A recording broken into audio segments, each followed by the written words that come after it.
voice of the world, Latin America, Talentino. Chillin'. Dekutz, what's up? What's good, man? What's good? Yo, I had to bring you back, man. I know you broke the guys last week and you was in the back to talk a little bit, but I was like, you know what? I know you for a long time. You know what I'm saying? You've been here before I even stepped in the scene. Yeah. So, let's rock with you. You know, tell me the war history, yo. How you been doing, what you been doing, and what do you do?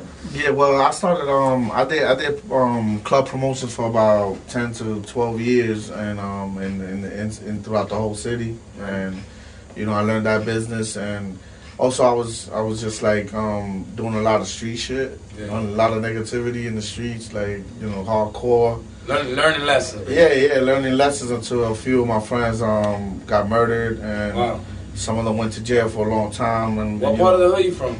I'm from the Soundview section of the Bronx.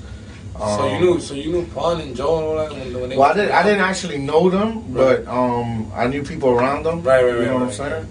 But you know, I'm talking about like '90s and before, like when like Fat Joe was first coming out. You know what I'm saying? Like there was a lot of the stars were the street people, not the artists back then. I started off dancing. Okay. You know, dancing, the break dancing. Oh, break dance! Wow. I used to break dance and be the crews and all that. Get up in all the videos, be hanging out Jazzy J studio. Yeah. What your man got to do with me? I did some stuff with Positive K. Yeah. And, you know, a couple of artists. When I was 16, I was doing interviews. We were doing interviews. I forgot the name of the show right now, but I was interviewing like Gucci Man. Remember Gucci Man? Yeah. And so I met a lot of artists through that, interviewing that cover girls, and you know. So your age, you think maybe 14, 15? About that age, 16 I was doing the interviews, but 14, 15, I was dancing, and if they needed a dancer for some, a show, whatever. That's basically what I was doing.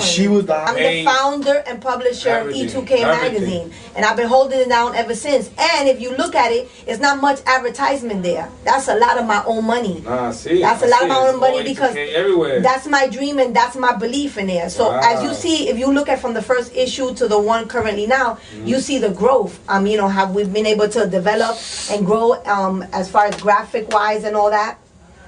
And I try to teach everybody the movement, and some people will go with it, but like for the Latin women, but E2K is all women across the board. All women across the board. And we're more into like the positive women of today. I hang out with a lot of women that own their own business, and do their own thing on a positive way. Like we don't have to take no clothing off, and we could make probably more money than the girls that are taking it off. So where's our story? Where's our platform? Where's our magazine? It's right here. E2K magazine is here to serve you. Yeah. Wow, that's to be involved with this too. Because you were the first one that texted me. Like. I feel like I had to talk about this, and then this is a 2-hour show, so for the rest of this show, and I asked Dave had hit me up, he told me he's going to bring Emma. We're going to talk about this disgusting thing that just happened. Yeah, I started like watching the verdict and watching the way that the police was lined up, ready. Like I personally feel that the police department knew the verdict the day before. Cause I'm not gonna shout nobody out, but I got people that are family that are in the police department that got called in, and they even was telling me like, yo, it's going around that it's gonna be a not guilty verdict, and I'm like, how the hell you know that shit? Yeah. You know what I'm saying? Oh, so cops it's kind of like prepared for it, like in a way like they knew it, and and just to see like people say, all right, he's an African American, but like we all from the hood. Right. We all from the same place. Like, and you know what? But you know what? Now we're doing it on Urban Latino Radio, and I haven't heard them FMs do it. No. I haven't heard y'all do it. I'm a sociologist. I went to school too. You know what I'm saying? And forget about all that. There's some other way at me. You know what I'm saying? Like, it could be me next. Yeah, I had tears in my eyes, man. I'm not gonna front because. This is crazy, man. The way the police department, I'm not going to say that they're all bad. I'm not going to say that because I know some good cops. For whatever reason, put his hand in his pocket or a cop approach him and they're going to shoot my son 40 times and then tell me it was justifiable. And then say not guilty. I mean, how many other murders have to continue to happen? Yes. Like, I don't even feel safe living here. Like this summer, I'm out of here. Like I'm leaving New York. As much as I love New York, it's just like these cops are out of control. Like I don't know if it's fear or whatever, but if it's fear, then go into another, another job. Do something else. Like, who's afraid of who? Like, we're afraid of them, they're afraid of us. Like, we don't feel protected.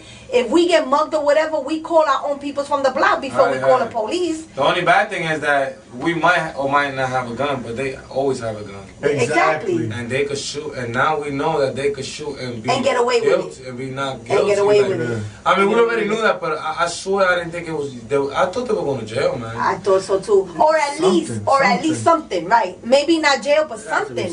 Acknowledge that what you did was wrong. Something. 50 bullets. We don't even know why. No. The judge's description of the case was saying that it was a tragic accident, but it was not criminal. Right. It wasn't something that they, like it was careless, but not criminal. Not criminal. It wasn't reckless. They're trying to justify that that's the procedure to do under that protocol. Like if you in that oh wow. Just shoot. The premise that these people failed to understand was that their defense team had 3 different stories.